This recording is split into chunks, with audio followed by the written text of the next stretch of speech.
This video explains why Turkey did not attack the Soviet Union during World War II, even though it mobilized and had troops ready at the Soviet border. And if it had attacked, it could have completely changed world history. Autumn 1942. The Soviet Union is bleeding out in Stalingrad. Every reserve, every tank and every soldier is thrown into the meat grinder on the Volga. It seemed that the fate of the world was being decided right there, but few people know that at that very moment, just a few hundred kilometers to the south, Stalin was watching another border with fear. There on the border with the Soviet Caucasus, the Turkish army stood still, nearly 1 million well-armed soldiers. They were waiting for just one signal. If Turkey had entered the war on Hitler's side and struck at the moment, the USSR would have lost Baku, and with it 80% of its oil. Without fuel, tanks would stop, planes would be grounded. It would have been the end. Hitler begged the Turks to attack. The British threatened them. Soviet intelligence reported an invasion could begin at any moment, but the order to attack never came. Why did a country that hated the Russian Empire and had every chance to destroy a weakened USSR to take this fatal step? Today we will break down one of the most brilliant and cynical political games of the 20th century.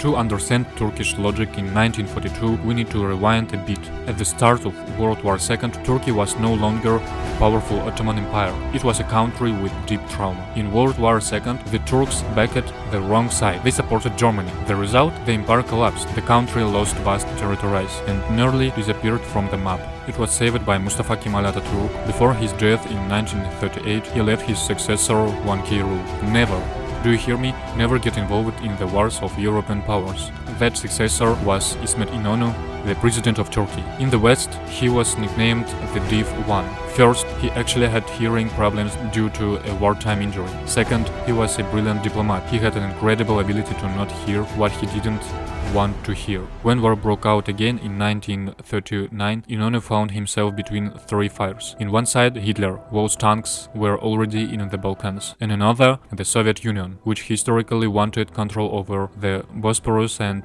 Dardanelles. On the third, Britain, demanding Turkey join the anti-Hitler coalition. What did İnönü do? He declared neutrality. But this was not Switzerland. It was heavily armed, watchful neutrality. June 1941. Hitler invades the USSR. German tank divisions tear through Soviet defenses like pepper. Franz von Papen, Hitler's personal envoy, arrives in Ankara, a cunning and experienced diplomat. He lays a map on the table and makes an offer that seems impossible to refuse. The Soviet Union is doomed, Papen says. Join us. Strike through the Caucasus. In return, you will receive Crimea and control over the Muslim region of the Caucasus and Central Asia. A great Turan will become reality. Imagine the temptation. Many Turkish generals who sympathized with Germany demanded action. Turkish newspapers openly celebrated Red Army defeats. Turkey began a hidden mobilization. By 1942, 26 Turkish divisions, about 750,000 troops, were stationed near the Soviet border in the Caucasus. For comparison, Stalin had to keep the Transcaucasian front there to defend against a possible invasion. Hundreds of the thousands of Soviet soldiers, urgently needed in Moscow and Stalingrad, were stuck in the mountains watching Turkish positions, expecting a strike from behind. Hitler was sure the Turks would join the war, but he underestimated the Deaf One. İnönü was anything but foolish. He remembered the lesson of World War I. The winner is not the one who jumps into the fight first, but the one who bets on the guaranteed victory. He told von Papen something like this: we are ready, but we will not strike until you take Stalingrad and prove that the USSR is truly broken. The Turks chose to wait, and that waiting became one of the greatest political thrillers.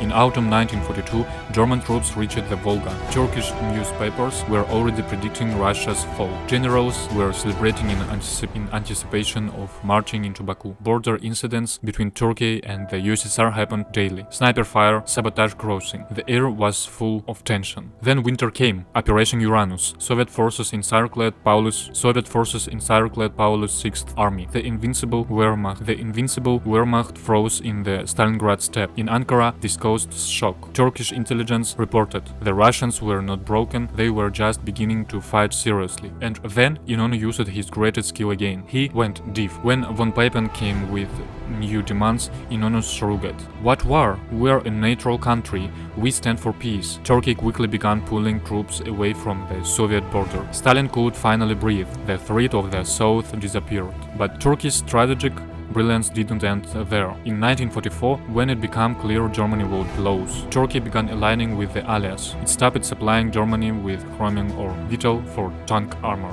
And on February 23, 1945, note this, when Soviet troops were already just dozens of kilometers from Berlin, Turkey officially declared war on Germany. Why declare war on a country that was already defeated? The answer is striking in its pragmatism. At that time, the United Nations was being formed. Only countries that had formally fought against the Axis could become founding members. Turkey entered the war just long enough to secure a place in the new world order and a seat in the UN. Not a single Turkish soldier fired a shot at Germany. You can call this policy cynical. You can criticize Turkey for trading with Hitler and keeping the USSR under threat at its darkest hour, but from the perspective of the Turkish people, Inonu guided his country along the edge of a knife through the deadliest war in human history. He kept cities intact and saved millions of lives. It was a lesson in absolute political pragmatism. So what do you think?